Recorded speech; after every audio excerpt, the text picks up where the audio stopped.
Sunday in the trees. 3 large trees met my eyes after we came through the main gate. They were Zelkova elms, so tall they stood out even in the bois de Boulogne. It was the first time I'd noticed them, or their height, rather, despite having been there often since I was a child. I stalked beneath them to gaze up into their tops. Raring to go on, my daughter pulled my arm with unexpected strength. I teetered repeatedly but held my ground. We were just inside the entrance, which was flanked on the left by the office and the public toilets. The dank little toilet block, surrounded by dark shrubbery, had a pervasive odor that mingled with those of the earth and the trees. The only people lingering in such a spot either were kicking their heels outside the toilets waiting for their companions, or they were first-time visitors from far away taking time out to study the information board with its guide map and history of the garden. Most of the crowd strode off along the gravel path marked with small white route indicators. My daughter was impatient to do the same. It's that way. Hurry up, we'll miss it. What are you looking at? What'll we miss? Just look at the size of these trees. Come on, it's that way. Everybody's going. Just take a look, up there. No. I had never noticed that there were such tall trees in front of the gate. Returning my gaze to the tops of the 3 elms, I wondered why I'd noticed them on that particular day. Their presence before my eyes now was the odd thing, odder than not having seen them before. Their crowns were themselves tall, slender and straight. They gave me an uneasy sense that I was about to be lifted off the ground and sucked into the soft, light-filled sky.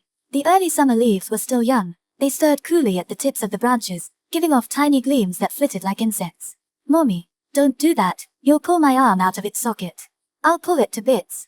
Ouch. That's enough, young lady. Mommy, come on, can't you hear me? I can hear you. I still hadn't taken my eyes off the Zelkovas. They were rooted at the points of a triangle, but their branches overlapped, and the closer they got to the sky the harder it became to tell which of them belonged to which trunk. I tried to trace the intricate mesh till my eyes swam and the whole began to resemble some plant species, expelled from the sky, which in a fit of disgruntlement had stiffened into these 3 brooding pillars as it landed. Walk. Stupid. More footsteps, a mixture of heavy and light, approached me from behind, skirted around me, and faded towards the gravel path. The impetuous steps of children. Mothers dragging their heels. People were streaming in at the gate almost without pause. Move this leg. Move it. My daughter had her arms around my leg and was lifting it, so that I had to grab the trunk of the nearest elm to keep my balance. Hey, let go of me. I said let go. No, I'm going to smash up this leg. Oh, yeah? You've bitten off more than you can chew, kid. As I spoke I swiveled this way and that with her astride my leg, then, as she still wouldn't let go, I peered down at her face. She glared back at me, pale with anger. There was no sign of childish tears or a conciliatory smile. Was she saying it was all my fault? The thought was barely formed before I had given her a swift slap on the cheek and was blurting, so, take off, then, if you're so keen. Go on. You're not the only one who's fed up, you know. There's a limit to what I can stand. You've been carrying on all day. You're lonely, you're bored. Don't you ever stop to think about me? You made such a fuss about coming here, and now I've brought you. So go on, don't just stand there, get going. I gave her a shove on the forehead. She retreated 1 step at a time, her mouth open, aghast, and when she backed into someone walking past, her face crumpled and she turned away from me and dashed off. She was out of sight in no time. Alone, I was suddenly conscious of the eyes of passers-by and hastily glanced back up into the elm branches. I felt vertigo. I wasn't sure what I'd done. I was afraid of my child. That fear, which I could still feel inside me, was all I knew. Here was I, a mother trying to take her child's father from her. A mother who, for no good reason, was pulling her child over to her own side at the father's expense. I heard his voice. So tell me, what makes you think you're a better parent than me? I had no answer. Daddy's right. I like him much better. I wish you'd take me to Daddy's place. Why were children the only ones who ever got to melt down? This child whose father was Fujino. A father who was already living with another woman, and who in reality had no intention of taking custody of his child. A father who never once sent money. And yet, did the child I was raising belong to him, after all? Was this tiredness simply the parting gift I'd be left one day when I surrendered her, once she was grown, to Fujino? He was her father and that was that, no matter how much I yelled and screamed. I wished I could forget I even had a child. I'd been coping on my own now for less than 6 months, though maybe that was just long enough to have grown used to the new life, which could be why the insidious tiredness was starting to knock the wind out of me. I had to admit to myself that when we were together, I'd depended on Fujino to hold me up. It only added to my fatigue that I was determined not to let him guess I felt this way. I'd seen him several days earlier. He'd called and said, I'm in the coffee shop just down the street. Come on down, or I'm coming up. And so I went, after getting our daughter off to sleep. And I managed to come right out and ask him to wait a while before seeing her. because she was doing well at present and it would be better to leave her be. What I was really thinking, deep down, was that with time she might forget her father and he might get over it. He wasn't taken in, however. After accusing me of selfishness, he couldn't leave without slapping my cheek, just as I'd now slapped hers, and hurling back over his shoulder, "Give me a break. I'm going, but don't think for 1 second that you've heard the last of this." It may have been only natural for him to act that way, but on reaching home that night I'd shed tears, gripped by a longing that I knew was senseless. Why, instead of slapping me, instead of shouting, couldn't he have taken me in his arms? At that moment the question of our child could wait. I had been weeping for the loss of the man I'd believed to be closer to me than anybody. I heard a child's voice to my right. I looked around. It was some child I didn't know, calling to his mother in front of the toilets. I broke into a run towards the gravel path. Could I catch up? How far could she have gone? Maybe she was hiding behind those shrubs, watching me. I peered into their shadows. There was no one there. I called my daughter's name as I ran. There was no answer. The supposedly crowded park was hushed. The path was very hard to run on in sandals. I fumed at the gravel every time I stumbled. Why'd they have to use so much? The masses of trees annoyed me too. The nickname Bois de Boulogne was too good for this gloomy Japanese garden, I thought, and at that moment I remembered the large pond in its center. In my mind's eye, my daughter's body drifted gently on the surface. Was I going to be taught a lesson for saying those things and slapping her? I tore off my apron and headed for the pond, thrusting the air aside with both hands as if stroking through shadowy blue depths. That morning, as always on Sundays, it had been nearly noon before I'd contemplated getting up. More than once I'd woken at the sound of my daughter's voice, only to fall asleep again. She'd gone back to sleep herself, perhaps tired of shaking my sluggardly body, but when she next woke she set about getting me out of bed once and for all. She snatched the quilt, sat astraddle me, pulled my hair, and bombarded me, hard, with her blocks and books. As I slept on regardless, she burst into tears. I'm Huan Grai. Every week, the morning of my 1 day off plays out the same way. There's milk, sliced bread, whatever you want, just help yourself, I tell her, not opening my eyes. The lull that follows allows me to drop trustingly off again, until my daughter breaks into more tears. I spilled the milk. I wet my pants. The glass broke. Reluctantly I sit up, look at her, and survey the room. There is a pool of milk, glimpse of broken glass, a scattering of toys on the floor. The refrigerator door is open. Her finger is bleeding. Her pajama top is wet with milk, the bottom with pee. There are even splashes of milk in her hair. Unable to scold her, I begin cleaning up, still in my pajamas. And yet I never learn. I go on sleeping in on Sundays. I go for every minute I can get. I continue to meld my body into the bedclothes, believing the tiredness will vanish if I give it just a little longer. That morning, too, I got up cursing my daughter for not wanting to linger like me in the world of sleep. By the time I'd tidied up and finished preparing a breakfast which also served as lunch, it was after 1 o'clock. If I did the pile of laundry, the shopping, and the cleaning, it would be time for dinner. There was some ironing and mending too. The very thought made me so tired I sank down again onto the tatami. Would this Sunday go by, like all the others, without a single thing happening? I felt myself waiting for something, more wearily than eagerly by now. I knew my hopes would be disappointed again. Just because it was Sunday, that didn't mean company around the table. The meal would be the usual tete-a-tete with my daughter. As I watched a variety show on TV, unable to face the dishes, she was quick to take me to task. Why are you going back to sleep? It's Sunday today, it's not like other days. Soon, she hit on going out. It's boring at home, nobody's here. Let's go for a walk. After I'd taken no notice of this for a while, she began whimpering that she was lonely and bored. We went downstairs and, once outside, she said gaily, let's go to the wood. Let's go to Boulogne Wood. Boulogne. I answered just as gaily. It was a waste. We'd moved in near a famous garden, which I jokingly called the Bois de Boulogne, and we'd even been enjoying a glimpse of its greenery every day for months, yet we'd never gone there. Maybe a stroll in the park would have the makings of a real Sunday. The trees, the stretch of pond, the odors of earth and grass. Shall we go and have a look, then? I'll bet there are plenty of people out enjoying this great weather. I took her hand in mine and set off. It was about 10 minutes' walk to the garden's main gate. I could see no sign of my daughter beside the pond, nor on its surface. On the lawn, several families were soaking up the warm sunshine with picnic lunches spread before them. 3 rather grubby ducks were being fed by a father with a toddler. People nearby were throwing a ball. I hurried away into the woods. There, too, groups were seated in a circle on plastic ground sheets, tucking into packed lunches. Songs and laughter rang out. I found a bench that wasn't taken and sat down. It was too late to get into a panic now, I thought. I needed a cigarette, but I had only my wallet on me and I didn't dare ask a stranger for one of theirs. I stared at a smoker, gazed at the groves of trees, then at the ground by my feet. A speckle of shiny objects caught my eye. I leaned closer, wondering what they were. The wrinkles of juice cans. A boy of my daughter's age came running up to me. By the time I'd sat up straight, wondering what he wanted, he had run off again. He stopped by the reclining occupant of another bench and looked back at me. He seemed to be laughing. I stood up and went over. I'd seen the woman who was lying on the bench once before. I smiled at the boy, but then kept going. I didn't know his name, nor did I know his mother well enough to disturb her rest. I had seen her at a daycare parents' meeting 2 or 3 weeks earlier. Having been late myself, I'd been relieved when someone else arrived after me. A face I hadn't seen before. I guessed her child must have started in April.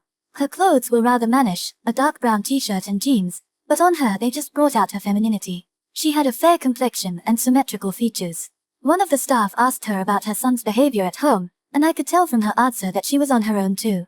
But while remaining very aware of these new arrivals, I hadn't run into the woman again, mornings or evenings, until that day.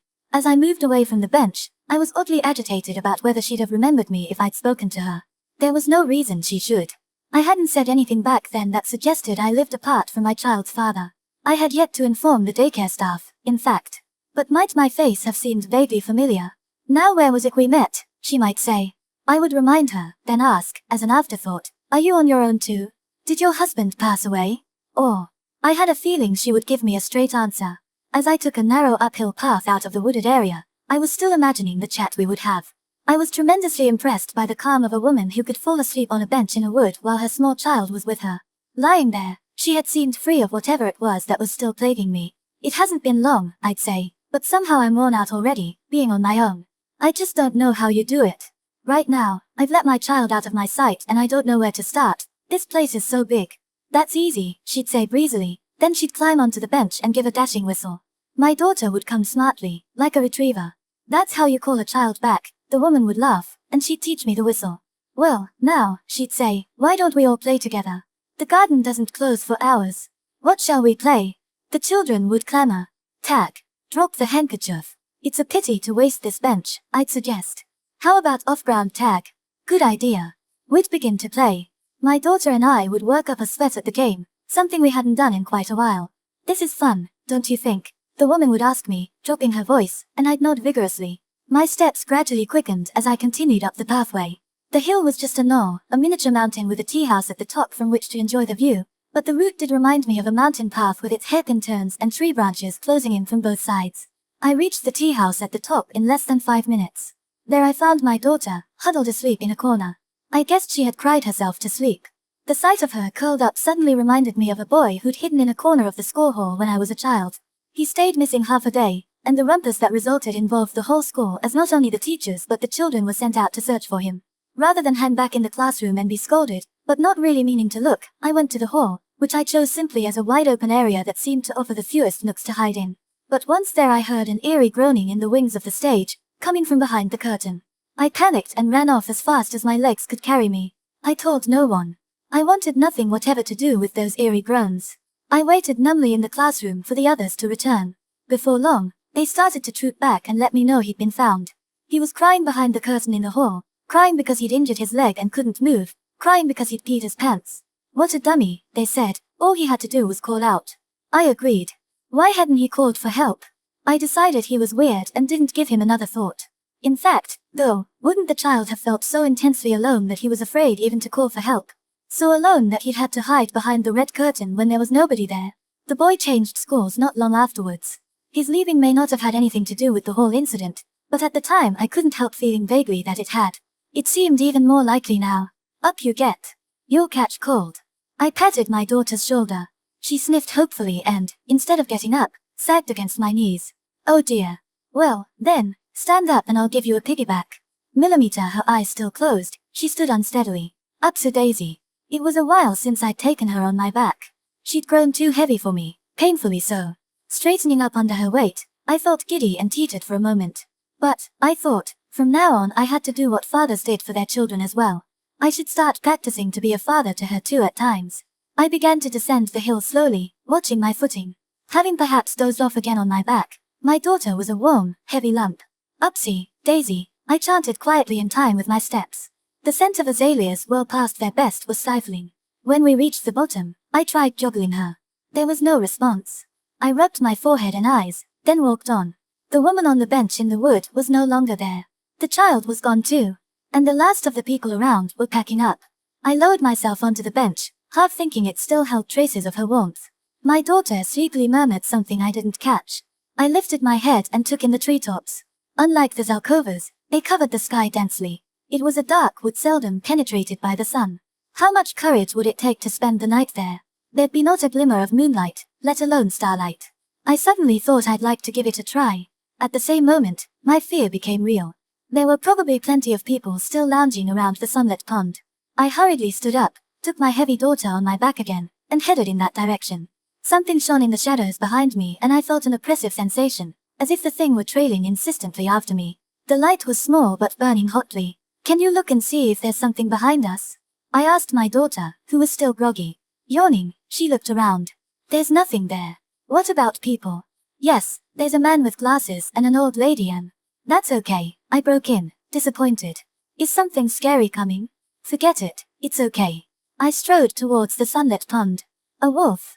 A fox. A bear. Sure. That's enough about that. But is it a wolf? A fox? A wolf? Yes, it's a wolf. Now shush. There's no wolf. You're weird, Mommy. What a chatterbox. Time to get down now and walk. My impatience was beginning to get the better of me again. But my daughter, not minding, scampered off towards the pond. I ran after her, out of breath. A weeping willow stood at the point where the side path joined the main one. As it caught the rays of the sinking sun full on, its brightness was dazzling to eyes grown accustomed to the shadows. My daughter was jumping up and down, trying to grab one of the willow's dangling branches. All right, I would wow her by grabbing a whole bunch. Shading my eyes with one hand, I approached my daughter in the light. That autumn, I heard that a fire had broken out in the apartment of the woman and boy we'd seen at the garden. They were unharmed, as it happened, but the fire had spread to the house next door, and their 2 victims had been found. It was in the papers, people said, but I hadn't noticed it. The boy had been playing with a lighter belonging to his mother while she was out at a bar where she was a regular. I learned several things about her from another mother at daycare then, that she was raising on her own the child she'd had by accident, that they lived in a 6-mat room, and that, perhaps being in need of their help financially, she had various men friends who visited late at night. I often saw her child wandering around at all hours, the other mother said, and I thought this won't do. I believe she did have an office job during the day, so it looked as if she was going to muddle through, but now it's come to this. She can't have any money. I wonder what happens about compensation in these cases. I found out from her exactly where the fire had been and went with my daughter to see for myself. The apartment building and 2 adjacent houses had burned to the ground. The few charred timbers left standing traced bold lines like an abstract painting against the clear autumn sky. The rest of the debris and contents had been taken away in the 2 days since. Neither the woman nor her child was there, of course, at the roped-off site. Where would her room have been?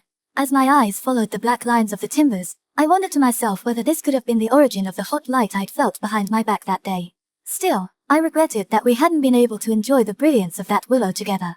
The tree blazed in my memory. That autumn, I went to the local municipal office to pick up the form to file for divorce. The sound of a voice. The hot days of summer were suddenly upon us. The windows on every side of the apartment now stood open all day while I was at the library, and all night long as well. With nothing to act as a windbreak, the rooms were almost too airy, and often at night the hem of the fluttering curtain would tickle my face. Once I came home in the evening to find the paper lampshade collapsed in a crumpled heap on the red kitchen floor after being battered down and tumbled about by the wind. The curtains I was sure I'd drawn in the 6-mat room were half open, riding the wind, flapping and dancing. A flower pot I used to keep on the sill was overturned as well. The unwatered soil, dry as sand, was scattered across the tatami, and the plant, which had died some weeks ago, lay on its side, its root fibrils stiffly extended. It was a scene that, for a moment, inevitably suggested an intruder other than the wind. But after spending a winter and a spring in these rooms, though I'd felt far from secure when spring first arrived, by the summer I had started to have a sense that I needn't fear any break-ins by flesh and blood people. Whenever I looked down at the street 4 stories below, I thought, who on earth would go to the trouble to scale those vertical walls, at the risk of their life? Surely no one so much as glanced up and noticed the windows. Instead, living at that height meant it was a long way down. One day, through an open window, I spotted a patch of bright colors like a burst of flowers on the tiled roof next door. The 1-story building housed a small, antiquated sweet shop, where a thin old man, who wore a black ear-flap hat even in summer, and his diminutive wife, who was both child-sized and bent, took turns sitting in the shop by the light of one bare bulb. There was no sign of any other family member. I had bought candies there at my daughter's insistence several times, but they were always faintly dusty, and when they made a sale the old couple would give their wares a careful wipe with a cloth before handing them over. Seeing the shop's roof from the 4th floor after making these purchases, I would notice broken black tiles left unmended and weeds growing on the side that caught the sun. One couldn't help feeling that the old house was very near the end of its days. The unexpected sight of bright colors on that weathered tiled roof set my heart racing with sudden foreboding. I leaned out of the window and took a closer look. They were colored paper squares. Red ones. Blue ones. Green. Yellow. I could only conclude that every sheet in the pack of origami paper I had bought my daughter a few days earlier had floated down, one after the other, taking its time and enjoying the breeze, onto the tiled roof below.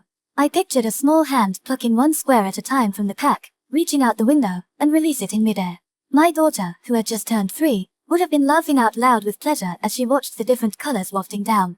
When I was a child, a pupil had fallen from the rooftop terrace at my school into the yard. Not that I had witnessed this. It was a story that circulated among the children. He fell, but he supposedly, by a fluke, escaped without a scratch, landing neatly in a trough of water that was just big enough to take him. It was a cistern for firefighting, and even a child could see how small it was. It must have been about a foot across. For the longest time I had believed the story and marveled at the boy's luck, but was such a thing really possible? The children might well have made up that version of events.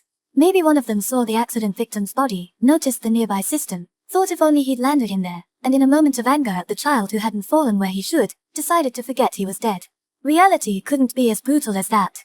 Perhaps the child who saw returned to his playmates, not giving the body with its shattered skull a backward glance, and reported, "They say someone fell off the roof, but he fell right into the water and is fine," adding, with a laugh, "Some people do the weirdest thing." Yes, I remember the rumor as always being accompanied by laughter. The children had realized that it was possible to survive a fall from the roof, despite the grown-ups' best efforts to scare them, and the shared sense of superiority this gave them made them erupt in laughter. All the same, around that time I began to dream of long falls. Often I was the one falling, my body being sucked into dark reaches like an absence of space, but I also dreamed repeatedly of other people, classmates, or family, plunging over some unknown height. It could have been a precipice, it could have been the school roof. The bottom was out of sight far below. They would take a jaunty step and then, all of a sudden, they'd be gone. Without nearing the edge I would listen hard. The length of the silence equaled the depth of the abyss. I counted, 1 second, 2 seconds, 3 seconds, 4, 5, 6. It was so deep I would be gripped by sadness. But eventually a sound would travel back from below. It was brittle, like breaking glass, but higher pitched, clearer, a beautiful sound. That, for me, was the sound of human bones shattering, and I couldn't relax till I'd heard it. Those dreams of falling had stopped at some point, I wasn't sure when. Even now that I lived in a solitary tall building, I never dreamed of falling. Several days after noticing the colored papers, I looked down at the neighbor's roof and saw another drift that had collected there, this time consisting of dollhouse furniture, little dress-up figures and toy blocks, flurries of my daughter's merry laughter, sparkling on the housetop. I had a phone call one night. It was late and I was already in bed. The caller said she was a friend of my husband's. In fact, I remembered him mentioning her name shortly before we split up. He was talking about launching some sort of new project with this woman. She was a stripper in her 40s. Apparently, he had met her while working as a stagehand at one of the big cabarets. It had been her own idea to call, she said politely, and would I please not say anything about it to Mr. Fujino? My husband had abruptly broken off contact with me early in the summer. He had been phoning or showing up where and when I least expected him, accusing me of keeping our daughter from her father, of making no effort to give her a loving environment but going off to bars at night and drinking myself into a stupor, of always being on the lookout for some action. Just once, unable to bear it any longer, I had pleaded with him, between sobs, to leave me alone for a while. When you're like this I can't think, I'm too afraid of you, I can't take anything in. I'm worn out. At the time, he had told me I had only myself to blame and started with the insults again, but when I noticed the gap between his calls lengthening, I did wonder at first whether he could possibly have taken my appeal to heart at some later moment. That seemed unlikely, though. I was nothing to him now but an object of hatred. For his daughter's sake he was going to have to make me fall into line, to lock me into orbit. After explaining that it was only with the greatest reluctance that she was becoming involved in other people's affairs, his friend began to speak her mind. Mr. Fujino and I have just spent a long time working together, so I couldn't help hearing about what's happening between you. I know all about it, I have to admit. Please don't be offended. I can see he's in real pain, and because I've been through a divorce myself it pains me to see him like that. So we've been talking things over, and maybe it's none of my business but I just had to tell you how I feel. The more I hear, the more it could be the old me is talking about, and I've taken a real liking to you. You're very like me when I was young, you know. So I hope you'll accept a word of advice from someone who's been there. I got a divorce 15 years ago. At the time, I didn't let it get me down. I told myself I was better off without the jerk. I could live the way I wanted, everything was turning out rosy. I wasn't a bit afraid. I was young, for one thing. And now, not a day goes by that I don't regret the divorce. It's been downhill ever since. I never did meet a man who'd make a better partner than my ex. But there's no going back. It still hurts, and that's why I just had to call you. You mustn't separate. You don't really hate him, do you? Any more than he hates you. It's obvious how deeply he loves you. Don't split up over some silly thing. You'll never find another man like Mr. Fujino. Nothing good will come of a divorce. Certainly nothing better than you have now, I can tell you. Before hanging up, the woman insisted I write down her number, promising me a sympathetic ear any time. About 10 days later, I received a call from a professor who had mentored my husband as an undergraduate. He wanted to talk to me, in person, and hoped I could spare the time. I had met him on several occasions in my husband's company. He had a quiet manner that set me at ease. We made an appointment at a restaurant during my lunch hour. The professor said, "No doubt there are circumstances no one else is privy to, but perhaps you should calm down a little and listen to what young Fujino has to say. There are several divorcees among my own circle, and it's turned out to be a sad mistake in every case. Believe me, nothing goes right for a woman on her own. I'm only thinking of your happiness, and Fujino's. That's my only concern. And therefore I wouldn't rule out a divorce. But I think I know people pretty well, and I can assure you, you won't meet a better man than Fujino. The type of man you'll meet will go steadily downhill. That's a given. You have nothing to gain. Every woman thinks it's going to be different for her, but she ends up at the bottom of the heap all the same. There's no way around it. Take my advice and give up any thought of divorce." I met each of these remarks meekly with a nod. As my boss Suzue had called in sick that day with a summer cold, I left to collect my daughter from daycare a little early. The place was usually deserted by the time I got there, but that day there were a good many children still waiting. At the entrance, a mentally handicapped boy was stroking the remaining outdoor shoes in their pigeonholes, one by one, with a long, slender leaf that he held in his hand. He was an appealing child, with a pale complexion and large eyes. But he almost never turned this sweet face to an adult, except for his mother, and the sound of his voice seldom passed those lips. His eyes, though, always held a mischievous sparkle. Instead of looking at people, he gazed with obvious pleasure at the light pouring over their bodies. I had heard that it was at the center, where he'd started as a baby, that they had noticed he wasn't developing normally, yet by that point they could hardly refuse him and they had kept him in their care, feeling they had no other choice. But the boy didn't like being cooped up and tended to potter around in the hallway or near the stairs just inside the entrance, where I often saw him. That day too I gave his familiar figure a passing glance, then promptly forgot him. Later, however, as that encounter took on a special significance for me, I couldn't help feeling sorry that I'd missed my chance to look into those eyes of his and remember what I saw. That night the boy would fall from the 10th floor of a housing complex to his death. No cistern was there to save him. 3 hours before this happened to the boy, I picked up my daughter and we stopped off at our 4th floor apartment. Usually, I was in a rush to prepare dinner, but that day, perhaps discouraged by the professor's words over lunch, I didn't feel like setting to work. Pausing only to toss a bag of daycare things that needed laundering onto the kitchen floor, we went out to the Korean barbecue place on the other side of the street. We dined there once a week. Their big color TV allowed me to eat at leisure and not worry about keeping my daughter entertained. I always ordered the set menu for me and a bowl of gukbap, rice and toppings in beef broth, for her. As we were finishing our meal, a family came in wearing yukata. Both the parents and their daughters were dressed in the cotton summer kimonos, and the little girls each carried a water-filled balloon yo-yo and a funny mask. I remembered then that it was festival day at the neighborhood shrine. I hurried my daughter along and we headed over there. The nearer we got, the more people we saw in yukata, and both of us quickened our steps excitedly. The lights of the vendors' stalls came into view. So everyone was here, I thought. I was happy not to have been left out. The grounds were as crowded as I expected, and the stalls were crammed in along the pathways, also just as I expected. There was a big tent with the usual sideshows as well. Balloons, pinwheels, yo-yos all glistened warmly in the light of the strings of naked bulbs. My daughter and I scooped tiny goldfish into a plastic bag. We fished for water balloons. We had a try at the shooting gallery. We ate gaudy shaved ice and licked syrupy apricots on sticks. We bought a few dollhouse trinkets and some fireworks. Once we'd done a circuit, which was all too soon, it was a matter of repeating ourselves. There were no more surprises to be had. Nothing remained to be seen, however hard we looked. I went into a dark corner of the grounds to have a cigarette. At the sight of its glow, my daughter wanted to set off the fireworks we'd just bought, there and then. Okay, but only the little ones, I said and, taking the bundle of sparklers from the plastic bag for a start, I gave her one to hold and lit it for her with my lighter. Now don't move your hand, you have to keep very still, I instructed, showing her how to tilt the delicate twisted paper stick downwards. She stood with her arm held out stiffly, intent on the fire with which she'd been entrusted. A ball of it gradually began to swell at the sparkler's tip. The bigger the tip grows, the more splendid the display it produces once it starts to sparkle, but the more likely it is simply to drop off under its own weight before giving out any sparks at all.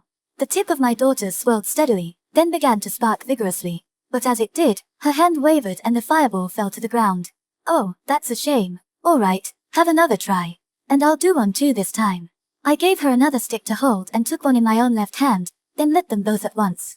Mine initially let out some showy sparks and formed a large globule, but then flopped. My daughter's, though smaller, kept going. She was holding her breath, I did the same, and we watched as the sparks dwindled. When the small ball dropped off at the finish, she gave a disappointed sigh. That one did well, didn't it? It fell off. They're supposed to, sweetie. I want another one.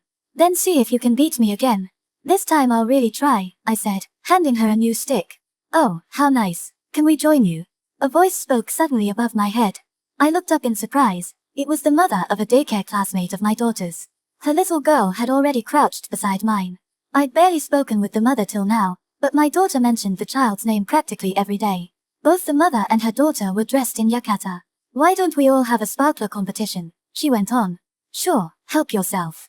I held out the bundle in my lap, but she shook her head with a smile and pointed to the plastic bag her child was carrying, which was quite full of fireworks. She took out their sparklers, gave one to her child, and took one herself. I lit the 4 sticks at once with my lighter flame. As we crouched in a circle, our 4 faces were bathed in a faint red glow. My stick again developed a good-sized fireball. The little girl's dropped off first, then her mother's. I began to hope that mine might keep sparkling to the last this time, and my heart pattered. But no, mine fizzled out too. Once more, my daughters outlasted us all. Again, she cried, throwing the spent stick away. She was breathing hard. Quick. Hang on, let's try a different kind. Look, how about this? It says it's a spark shooter dot. There was no guarantee her sparkler would last the longest 3 times in a row, and I was worried about her disappointment when she lost. No. I want to do these, she answered loudly, reaching and grabbing the remaining sparklers from my knee. The other mother laughed. My, what a fierce look. Is it getting time for beddy buys? I'm not sleepy. Here, everybody have one. She pressed a sparkler against the chest of her friend, who took it without protest. Here, this is for you. The child's mother accepted, chuckling. Mommy too. There's no budging you, huh? The other fireworks are calling. Hey, what about us? I don't care. I flicked my lighter and 4 more sparklers caught alight. You know, festivals really were more fun in the old days, the child's mother murmured, for no particular reason. That's because we were children, I answered, watching my fireball begin to grow. I wonder. Were you born in Tokyo too? Yes. I've been coming to this festival since I was a child. You could be right, I suppose. Somehow, though, I think it's more than that. When I come here now, I feel kind of cheated. Growing up is overrated, if you ask me. If I'd known adult life would be this boring, I'd have had more fun while I could. Lately I wake up in the morning and I just feel so blah. But I still have to go to work at the shop. It's all downhill, you mean? Recalling the professor's words earlier in the day, I started to laugh. I do love fireworks, though. Just give me some fireworks to watch and I'm happy. The ball fell off my sparkler. My daughters dropped next and the other mothers dropped almost simultaneously, leaving the little girls, though it didn't last much longer either. My daughter started to cry. It's because you mommies are making too much noise. You have to be quiet. At that instant, through the magic words. My daughter cries and cries. In my sleep I curl up, my back to the sound. Muffled by her crying, brief dreams succeed one another, dim as magic lantern slides. Fluorescent red rambling roses are flowering away along the hedge. Feeling quite blissful, I am about to pick a rose. It starts to rain and I can't leave the station. My daughter lies on a green table. I am in tears. You're her mother, why were you late to pick her up? This would never have happened if you'd been on time. I knew I should have kept her, her father sobs, shaking her body. The crying fell into place. Conscious of my daughter's cries at last, I opened my eyes. They were wet. I checked the clock. It was 2:30. These nightly crying spells of hers tended to start at the same times, around 2 and again at dawn. They had been going on for nearly a month now. I couldn't have said exactly when they began. By the time I realized it, she was having them regularly, and wetting the bed as well. As my sleep was interrupted night after night, the sight of her crying would rile me till I felt more like slapping her cheek than taking her in my arms, and although I managed to control my hand, I would snap at her unthinkingly. How can I sleep with that noise? Do you have any idea what time it is? That's enough. Come on, can't you tell me what's wrong? How am I supposed to know if all you do is cry? Well, Tough, then. She cries harder at this. Even more riled, I shove her aside. Okay, so you've wet the bed again. What's up? You never used to. Come on, stop that now, it doesn't do any good. Will you be quiet? She sobs miserably. My pajamas are yucky. The futons all wet. I pile on the blame. Don't be silly, you're the one who wet them. We're all out of pajamas. And this is the only futon. Stay like that. And go to sleep now. Crying won't help. Did you hear what I said? Quiet down. What does it take for you to understand? A slap. She won't stop. Giving in, I stand her up, take off her pajamas, cover the wet patch on the futon with a towel, then moisten a washcloth in the kitchen and apply it to cool her chest. Little by little, her rapid heartbeat calms. She clings to me, sniffling, and eventually falls asleep with her mouth open. As if finally coming to my senses at the sight of her sleeping face, I hurriedly begin to caress her head and her cheeks. I drop off too before I know it, but when her crying wakes me again at daybreak, I'll only do it all over again. As the sleep-deprived days wore on, I would catch myself nodding off at the library where I worked. By the time I rushed to collect my daughter from daycare in the evenings, I would be so drained of strength I could barely hold my head up. Yet once we set off for home, she would whine for an ice cream as we passed a sweet shop, dash out into traffic when she spotted a cat, and demand a piggyback before we'd gone far. I would gradually turn pale with vexed indignation. Was the child testing my endurance? Was she playing me for a fool, dragging me around like this? Her face resembled her father's. I would avoid looking at it, but grip her hand tighter. Once we got home, I would sprawl drowsily on the futon by myself, leaving her as much as possible to her own devices until bedtime. And in the middle of the night she would start to cry. How to get her to sleep peacefully through the night was not my first thought. It was my own lack of sleep that worried me. I took to downing whiskey before bed, more than my limit, in an attempt to stop myself being woken. But no matter how deeply under I might be, I would always hear my daughter's wails.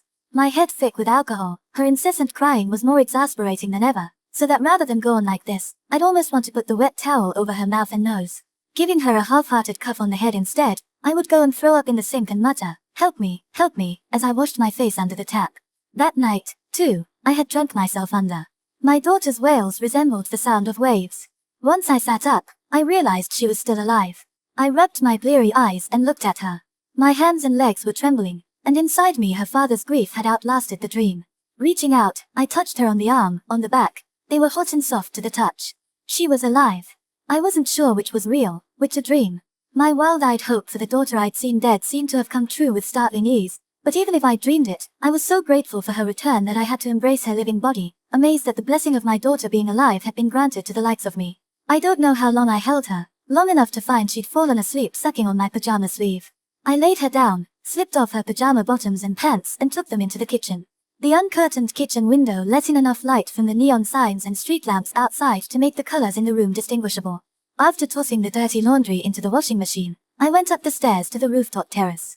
There were a number of lit windows visible even at that hour. I set about counting them. For once, she slept soundly the rest of that night, without crying. In the morning, she woke me by pulling my hair. A glance at the clock showed it was already past 8:30. I scrambled to get us both dressed, and after she'd had a glass of milk we were on our way. Impatient at her slow pace as we headed for daycare, I picked her up and ran. As I did so, the thought that, in spite of everything, maybe some part of me wished my daughter dead crossed my mind. Why would I have dreamed of her dead body otherwise? She was heavy. My arms grew numb and I could barely see ahead. I ran on as if clinging to her weight. When we reached the center, she tripped away to join the other children without a backward glance. The moment when she separated herself from me was a palpable relief. We were entering our 8th month of life on our own together. The days were still hot, but the nights were growing chilly, and we had caught slight colds in turn. All this while, I had kept hoping that once I settled into the new apartment, about the time I became able to find my way around it with my eyes closed and not bump into things, the normality of a relaxed and reasonably sociable existence like the one I used to have, back when I'd started living with my husband, would be conferred on me. That seems to have been my state of mind in those months. For all the world as though I was studying for an entrance exam, I guess I must have believed that if I did my best I would pass, after which I could coast, feeling proud of myself. I did start out with every intention of jettisoning my starry-eyed expectations and recognizing what I'd failed to see so far, but I didn't yet know what it meant in practice to trim my expectations. There was no question that I now knew my way around the apartment we'd moved into that winter, on the 4th floor of an office building. The kitchen's red floor, new when we moved in, was already looking dingy with the stains of the milk and the food my daughter spilled almost daily, the crayon scribbles, the traces of potty accidents. And the tatami mats had changed color with time. Even the lint in the linen cupboard was a familiar sight. And then she had started crying at night. It was not so much hearing her crying as finding myself shouting vile abuse and feeling like smothering her that made me realize for the first time just what the long days ahead would be like. I longed to have my old life back. But there was no going back now, nor any way out. I couldn't decide whether I'd done this to myself or fallen for a ruse of unknown origin. What I'd failed to see so far, it turned out, was my own cruelty. The goldfish died. The goldfish died. The cry from my daughter had woken me one morning. The clock showed it was very nearly time to get up. I hauled myself out of bed and into the kitchen with her tugging me by the hand. "Mommy, there, look. Over there." Her cheeks were flushed with excitement. She followed timidly behind me as I approached the spot she'd pointed out. The goldfish wasn't easy to see against the red floor. In the morning light, the little fish lay beside the plastic wash basin we'd used as its bowl. Without its sole inhabitant, the water in the basin was perfectly still. We'd brought the goldfish back from the local shrine's fair in the summer. It had been remarkably lively when we released it into the basin and, thinking it might live a month or so, I'd bought some fish food granules and together we'd fed it now and then. It was the first creature we'd kept in the apartment. And it had indeed survived a month, although I hadn't foreseen that its end would come with a leap out of the basin. I placed the fish on my palm and held it up to my daughter's face. Its body was still soft. "It really is dead. Here, touch it and see." Her eyes wide and mouth open, she brushed it with her right index finger. "It's not moving. It's cold." She gradually grew bolder and, laughing as if being tickled, she tried pinching its dorsal fin and tapping its head with her nail. "This is what happens when things die, you know. It's the same with people." The goldfish didn't know that, and it went and jumped out, cursed Losh.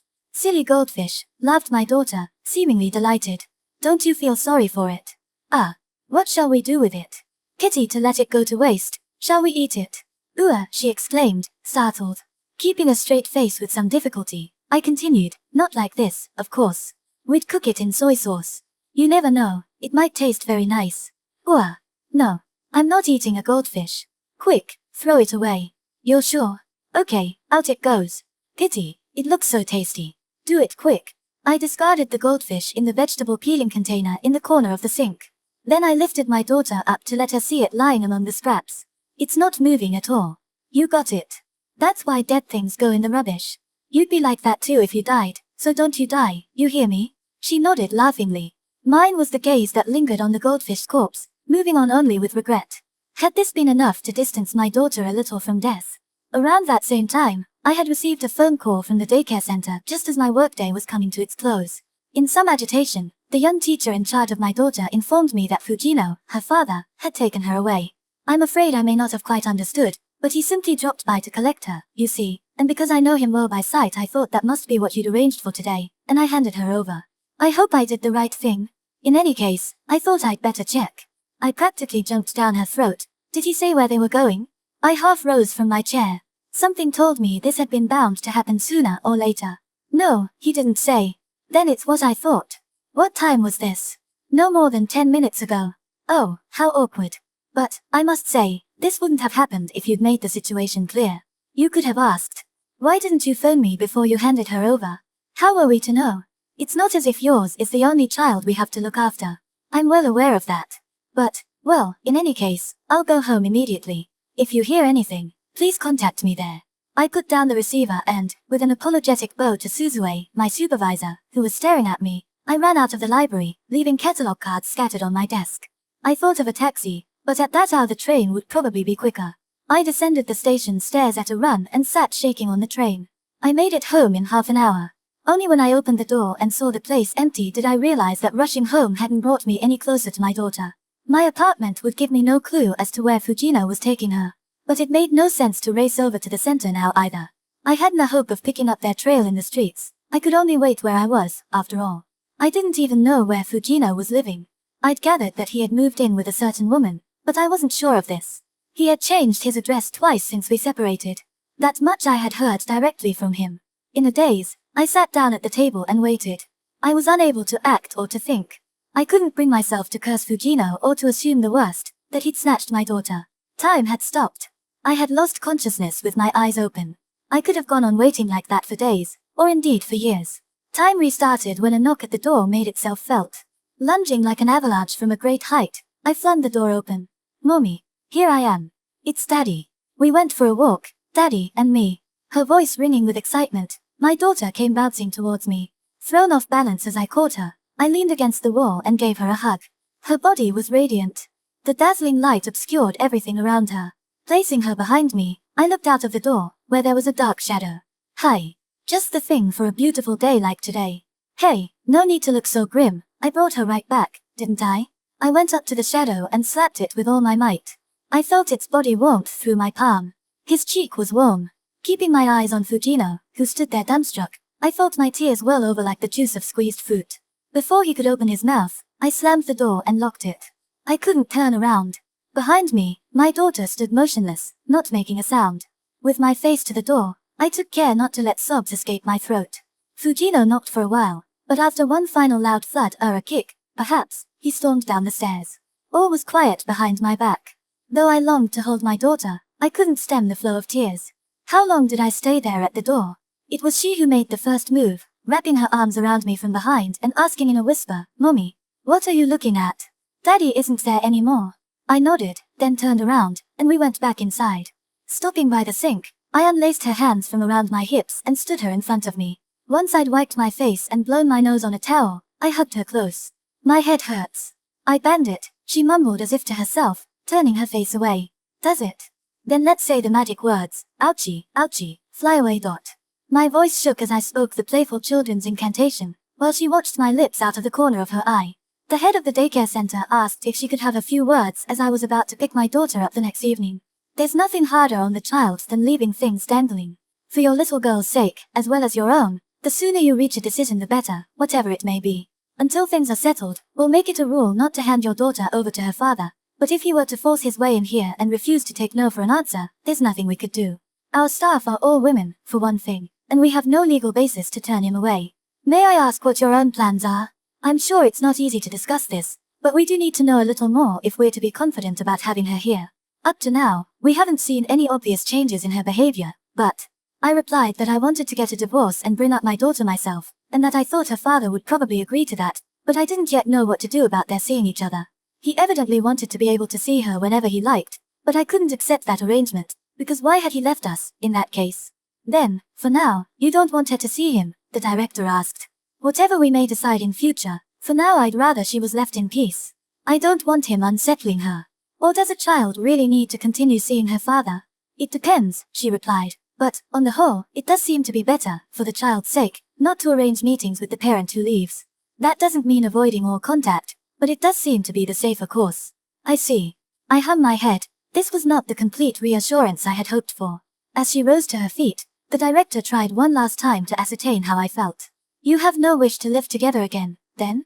When I shook my head, she said, "Very well. We'll do what we can to assist, as you are her guardian at present. So take heart, and do take good care of her. For her sake." The onset of my daughter's nightly crying spells was surely related in some way to the day I slapped Fujina's cheek, though I couldn't for the life of me remember the exact timing. A couple of nights after I dreamed of her death, as she cried and cried, the same as ever, I laid her on my lap like a baby and began to recite magic words while rubbing her chest and stomach, tracing circles. "Bad dreams, go away. Nightmares, leave this child alone. She's a good girl, let her have only good dreams. Hear my plea. May the bad dreams go away. May nightmares leave this child alone. She's a good girl, let her have only good dreams. Let her have happy dreams, full of pretty flowers. Let her dream she's dancing, wearing lovely clothes." My daughter had stopped crying and was listening to my voice, a smile on her lips. Encouraged by that smile, I continued, still more fervently, to recite the magic words. The dunes. The installation was over in a couple of hours, so quickly I was taken aback. I saw the two young workmen out, bowing agreeably even as I wondered why I should be the one to feel apologetic. Then I turned. Every window was covered, stiflingly, in brand new blue mesh. Our house has gone blue. I can't see outside. My daughter ran around the dining kitchen as she'd done the first time we came to the apartment. "It can't be helped. It could have been worse, at least they haven't blocked the view completely," I answered as I gazed out of a window through whose blue mesh everything appeared in a thick fog. About 10 days ago, the old man from the neighboring sweet shop had appeared at my door in a rage. I was just giving my daughter her dinner of spaghetti with meat sauce out of a tin. Since she was still not great at feeding herself, if we ate together her meal would take up all my attention and I'd get nowhere with my own, so I usually fed her, then sat down to my dinner. That was the moment of my day I looked forward to the most. I took a simple delight in satisfying my hunger, which since around 5 o'clock had gradually been turning into an ache. But the meal was always over in no time, and the delight with it. I had answered the door with some irritation, wondering who it could be at that hour, and then smiled, reassured, on finding our elderly neighbor standing there. I had a feeling he would be bringing good news. He was a gruff and rather grumpy old man, but he didn't strike me as narrow-minded, and I made a point of greeting him politely whenever I saw him. The day I moved in, he had explained about the rubbish collection, and when he once asked about our household and learned I was on my own with my daughter, he'd said, "That must be hard. Anything you need to know, don't hesitate to ask." I had greeted him all the more politely from then on, and I thought he was one person I could count on to have a passably good impression of me. But the moment he saw me that night, he launched into a tirade, his cheeks quivering and voice shrill. Not following at first, I regarded his pale face, nonplussed. Still more incensed, he waved his fist and yelled, "Don't play dumb with me. You take me for an old dodderer, don't you? Well, you're not fooling me with that innocent look. Wrecking people's houses. You know exactly what I'm talking about." At last I remembered that since the summer my daughter had been amusing herself by dropping things onto the old man's roof. I had scolded her whenever I caught her at it and had done my best not to let her near the windows by herself, but with no one else to keep an eye on her she'd had plenty of chances. I'd been inclined to overlook a few such mishaps as unavoidable, feeling sure that before long her interest would shift elsewhere. And, in fact, with the arrival of autumn I'd been leaving the windows open less often, and she did seem to have forgotten about dropping objects out. "She's dropped something again, hasn't she? Huh. You're willing to admit it, now, are you?" Still not quite understanding why he was in such a rage, I went inside in some alarm, opened the kitchen window and looked down. It was difficult to tell in the dark, but it was true that more things had collected in a drift on the roof below. As I tried to see if she'd done some damage, perhaps made a hole, the old man joined me and surveyed his roof. "Ah, what a mess. I'm sorry. I did try to watch out." "What, with all that down there? I'm really very sorry." "Oh no, you're not getting off with just an apology. I'm sorry. I know you couldn't care less about a dump like that, but you listen to me. Us two old dodderers live in that house and we're just minding our own business. My wife is laid up, and there's all this thundering that comes out of nowhere above her bed. She can't sleep a wink. To say nothing of the leaks. Have you any idea how much roof repairs cost? Well, anyhow, come on down. The missus is waiting." As the old man watched, I lifted my daughter from her chair, whispered, "You can eat later, this is important, so be good now," and slipped on my sandals. His little wife was standing in their dark shop, wearing a quilted jacket. I bowed as deeply as I could and apologized. It was useless to offer excuses. I was clearly in the wrong. I had focused solely on my daughter dropping things and never given a thought to the people underneath startled and frightened by the thuds above their heads. I'd actually derived some comfort from the fact that the black tiled roof, rather than the street and its pedestrians, was directly below. Taking turns, the old couple told me with rising vehemence how they'd had to move their futons because of the leaks, how at first they'd feared it was some kind of disaster and even thought of evacuating the building, but being old and helpless they'd stood it as long as they could, and how they'd like to give me a taste of that terrible din. I bowed my head meekly at each accusation, making my daughter bow hers too. I promised to take care of the repairs, adding that they had only to let me know if there was anything else I could do. They paid no attention, however, continuing to outshout each other in their excitement. I listened in silence, intending to accept whatever they said. It would take more to soothe them than settling the repair bill and uttering polite apologies. I hoped that my standing there letting their voices pour over me might help make amends. I stared at my feet, wondering forlornly when I'd get to go upstairs and sit down to my dinner. "I don't know what you've been dropping, but this little child could never have done all that by herself," said the old man. "She pretends it's the child when all this time she was behind it herself. I wouldn't put it past her, the minx. We've caught on to you and your ways, you see. We said to each other, something's bound to happen any day now. We're just lucky you didn't start a fire. No decent woman could afford a place like that on her own. Let it go, I heard my voice tell myself, but before I could stop I spoke up. "What do you mean, I pretend it's the child?" The old man answered, "Weren't you in on it too? Dropping stuff." I knew I should keep quiet, but I had to say one more thing. "Do you really think any parent would do that?" "Oh, there are all sorts of parents," said the wife. "What's that supposed to mean?" At that moment I lost the body. I was 10 minutes early for the session. I entered one of the row of waiting rooms and sat down on a bench. In a corner were seated 2 grown men who were consulting documents from black attaché cases they had open on their laps, while behind me sat a young man, with a little girl of perhaps 2 in his arms, and a young woman who was pregnant. The only sound was their murmured conversations. I hadn't expected to find myself in this place. I tried to commit the details to memory as if what I saw were a scene in a dream. A scene constantly on the point of altering or melting away. This flimsiness surely meant it must be concealing some surprise that one would never guess beneath the surface. Every time I heard footsteps coming down the corridor, I held my breath and raised my face. It was never my husband Fujino.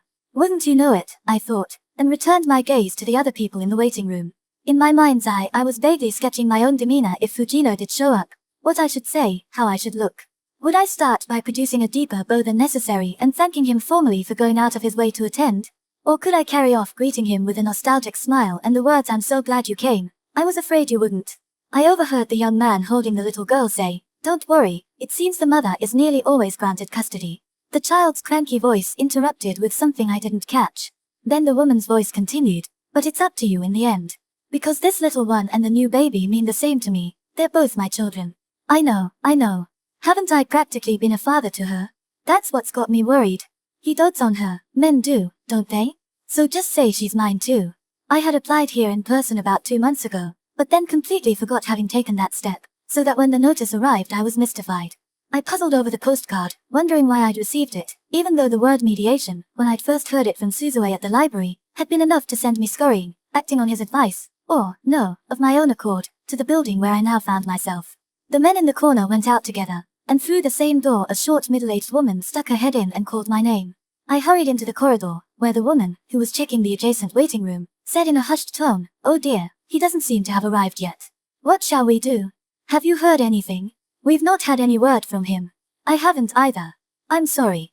I bowed my head, at the same time clenching my fists, so that meant Fujino might appear in this corridor and spot me at any moment.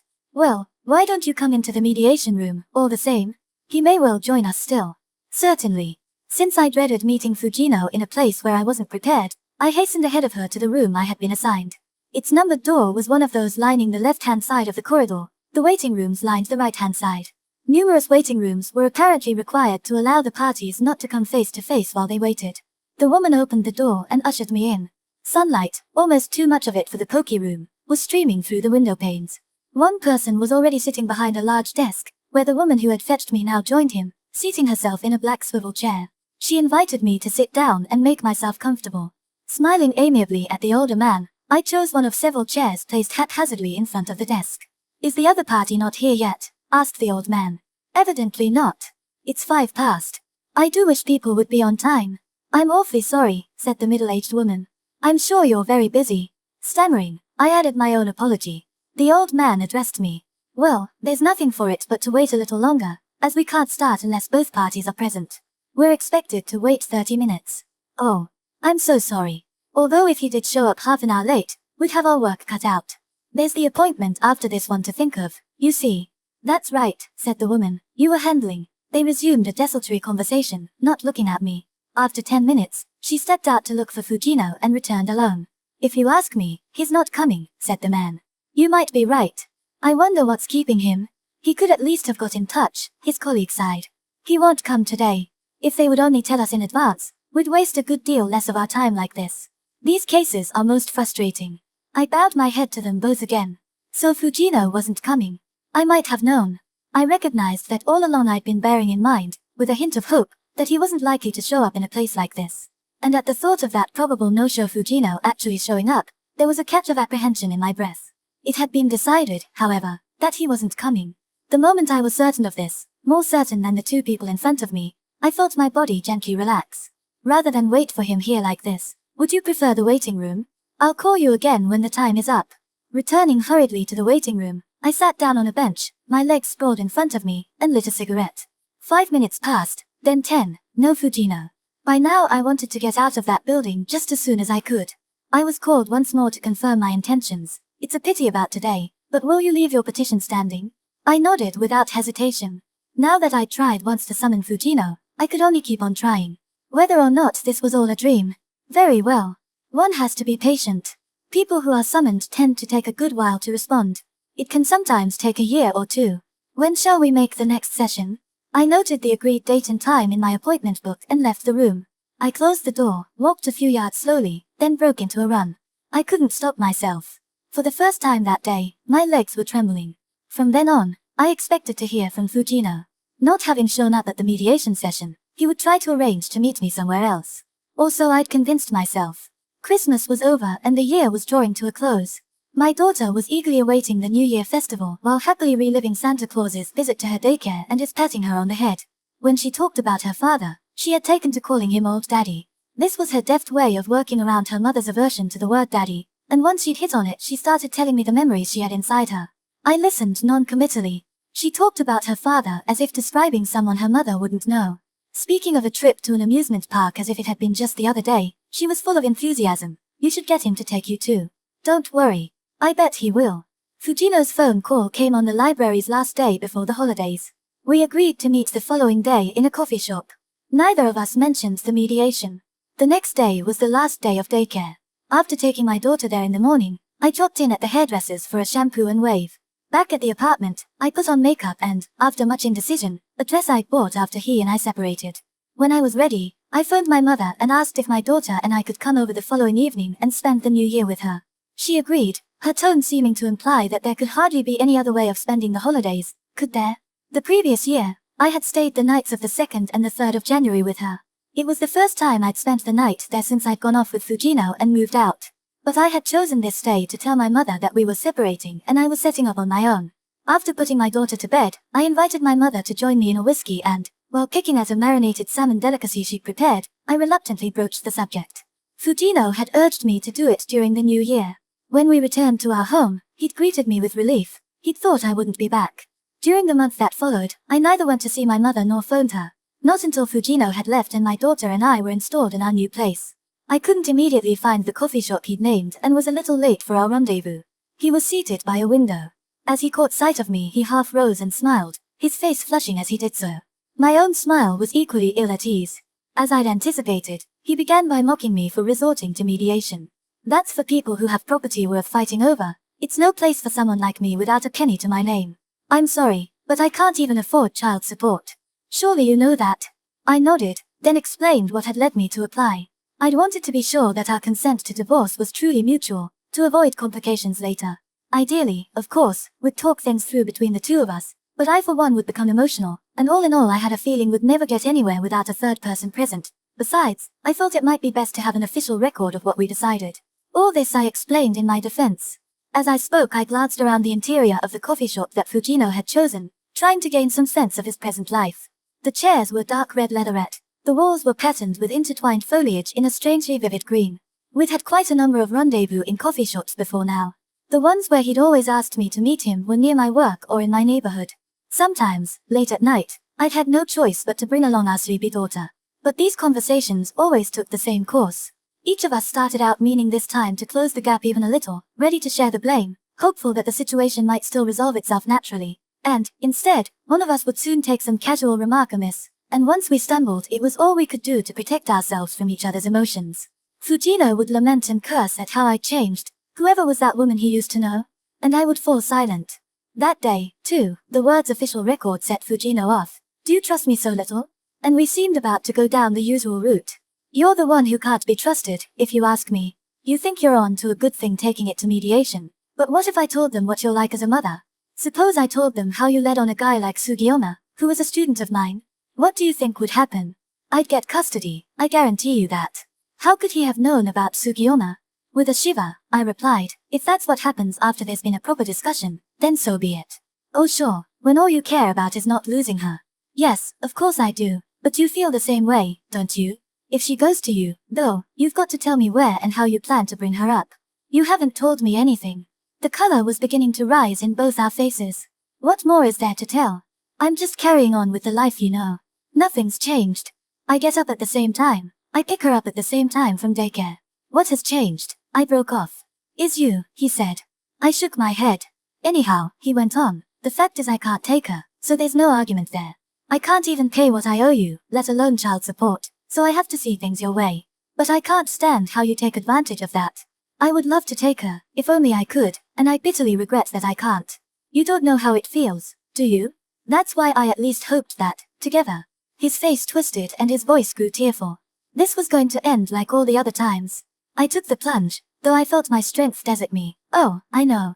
At Christmas, how I wished we'd worked things out enough to spend the day together, the three of us. Oh come on, knock it off. It's you who won't let me near. At that moment, Fujino absolutely hated me. At Christmas time I had got out the little artificial fir tree from deep inside the cupboard and assembled and decorated it with my daughter. That tree, its tiny lights twinkling. Her, motionless before it for a long time, wrapped in its multicolored drops of light. And me, standing back, looking on. To her, it was the most beautiful of sights, countless joys shimmering invitingly in their splendor. It was a cheap tree that Fujino had bought at a local supermarket when she was a year old, saying, "This'll do for now, won't it? It'll only get broken with her touching it. They're really quite expensive. You've gone for the cheapest, by the looks of it," I teased as I admired the tree. Now I said, "It's true, I really did wish you were there." He turned his face away. "I want us to work things out as soon as possible so that we can have a nice time together, say every Sunday, if we decide on Sundays. That's all I care about. I don't really understand why we can't. But, you have eyes only for your daughter, you don't see me at all. I think that's what gets me, and I don't want to let you see her. I'm afraid to. If only we could just meet up and have a laugh and not have to think. I don't want to be constantly thinking, where does this leave me? You can be how you want, I don't care who you are, as long as when we get together we can all have a nice time. I've never asked you for anything, have I? I don't need anything, believe me. But, you look at me and you're thinking only of your child. And that's what I can't take. Can you understand? That's why I'm asking you this one thing, to wait until everything is settled formally before we arrange visits. I'm not saying I'll never let you see her." I fell silent and hung my head. My hands, in my lap, were shaking as if stimulated with electrodes. Fujino appeared to be saying something, but I didn't hear. I was revolving one thought in my mind. If only he'd forget the past, that was all it would take. As simple as that. Since we'd been living apart, as time passed I'd ceased to be able to associate the husband I used to have in Fujino as he was now. That was the change in me. After a while, he got up and left. I sat there a little longer. I thought back over the Christmas Eve I'd spent with my daughter a week earlier. I'd picked her up from daycare in the evening and, without coming home, we'd taken the train 3 stations along the loop line to a department store. As it was after closing time, we took the lift straight up to the 12th floor restaurants. Every one of them was crowded, this being Christmas Eve. Yet the crowds pleased me. I wanted their company. We weren't the only ones, my 3-year-old daughter and I, living in this city. After I'd dropped quite a few hundred-yen coins vying with my daughter in the game arcade on the same floor, we tried a Chinese restaurant.